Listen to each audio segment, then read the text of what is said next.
दौरा लेके हम जाइब बेदी पे सहरिया बहो छो गो दिया बारी सूरज के मनाइब छठी माई के पूजाई बहो छो गो दिया बारी सूरज के मनाइब छठी माई के पूजाई बहो।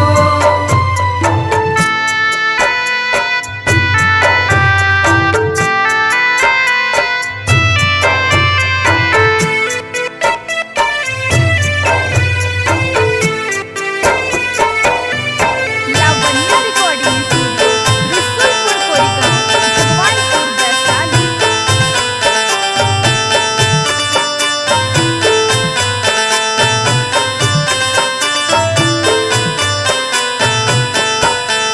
पुआ पूड़ी ठेकुआ पकाइब फल फूला मांगाइब हो जोड़े जोड़े हम कोसी या भराइब छठी माई के गीतिया गाइब हो छो गो दिया बारी सूरज के मनाइब छठी माई के पूजाइब हो।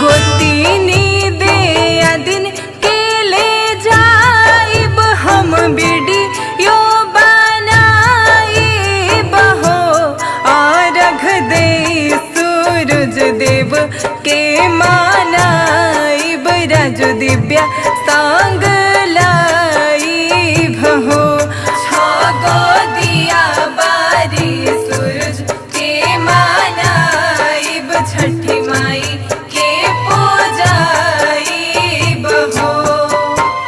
लावण्य रिकॉर्डिंग स्टूडियो रसूलपुर कोरिगांव भगवानपुर वैशाली।